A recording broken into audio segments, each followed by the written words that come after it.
Ramdam na ramdam ni sir yung pinagkaiba kanina bago galawin, tsaka yung nagawa na namin. So una ako nag-drive, tapos si sir na yung pabalik, pinadrive ko.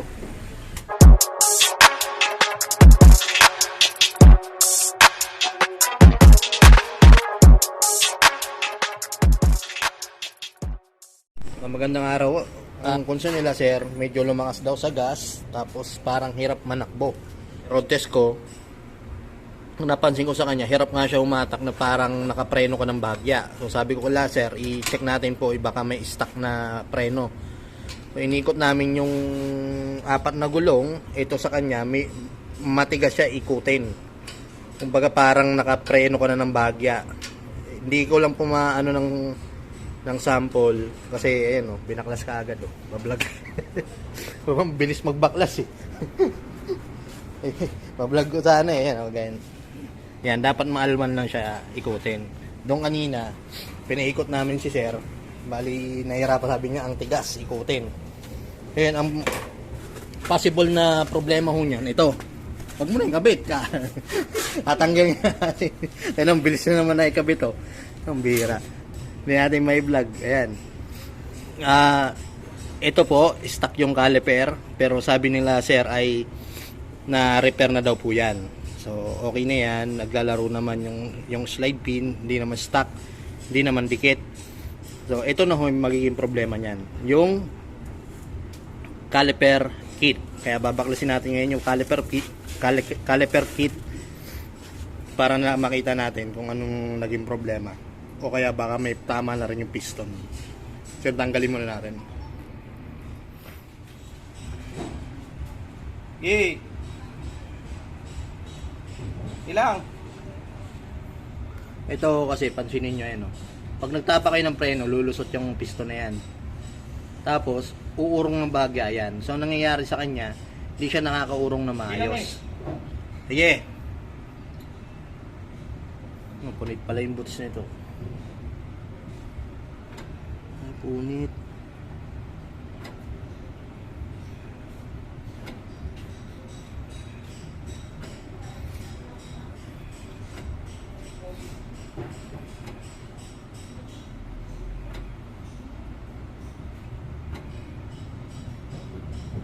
Ayan bumabalik siya, pansinin nyo. Babalik siya, pagtapak, babalik siyang konti. Op! Ganyan eh.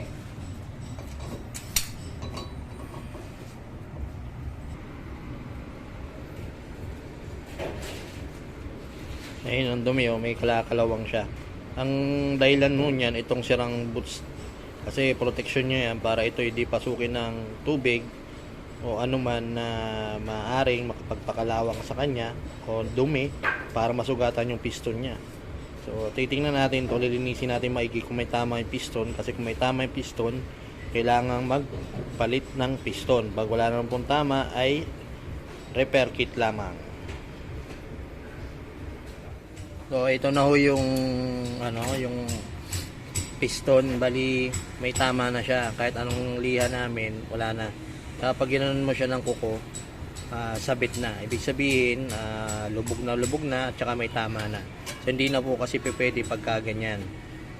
Maaari niya masugat yung o-ring. Yung o-ring niya, nakakabit na rin. So, nilinis na rin yan. Ayan. Ito yung grease. May kasama yung grease para madulas pag pinasok. O lubricant. So, ito po yan. Baka magtaka kayo, baka sabihin nyo marumi. Ayan. Tapos dahil po dyan, ito kaya kinalawang to dahil dito sa boots na to. Ayan. Sa boots niya, nababulutan yan yung piston. Ito na yung bagong piston. Ito may repair kit. So pag nabutas siya, papasukin ng tubig o alikabok o anumang bagay na maaari niyang ikasira. Ito naman yung dahilan niya sa pagbalik niya. Pag nagtapa kayo ng preno, bitaw, babalik ng bagya. Kaya hindi na nakakabalik dahil may sugat na siya. Ayan. Yung sugat na, may gasgas na. O yan, ikakabit na lang ho natin. Bali, yung sa akin po, lagi po ako, basta mga ganito, genuine po lagi kinakabit ko para, kasi sa experience ko po, laging swak siya ipasok, swabe, wala kang aberya. At syempre, pamatagalan. So, yun. Ano, na road test na namin. Bali, yung ramdam na ramdam ni sir yung pinagkaiba kanina, bago galawin, tsaka yung nagawa na namin. So, una ako nag-drive, tapos si sir na yung pabalik, pinadrive ko. 40 pa lang daw, hirap na yung sasakyan niya. O, ngayon, mas madali niya nakukuha yung 40. Saka syempre, malakas din po yun sa gas. Isa rin concern nila dahil pigil nga ito yung takbo nito. Diba? Siyempre, gasolina ka ng gasolina eh. Sa halip na nagpe-free wheel siya, automatic ho ito eh. Pag bitaw mo ng preno niya, kusang aabante niya. O kusang aabante na. Kanina, nangyari, umaabante naman, kaso hirap na hirap. So yun, goods na. Ulitin ko po. Ito po, pag may tama na, kailangan ng palitan. Ito po yung piston. Yung kung wala naman pong tama, okay lang, wala magiging problema ron. Lilinisin lang yun, tapos lilihain ng pinaka-pino nang hindi masusugatan. Yun, isa rin po pwedeng pagmula ng marinikit ng preno, yung caliper kit. Tapos, brake master. Pag sa likod, wheel cylinder. May mga video na po ako yan. Pakibisita nyo na lang po para at least mas malinaw.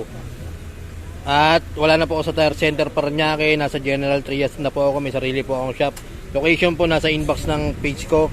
Tapos minsan nasa comment section. Nasa description box po sa latest na video ko. Yun, salamat kay sir.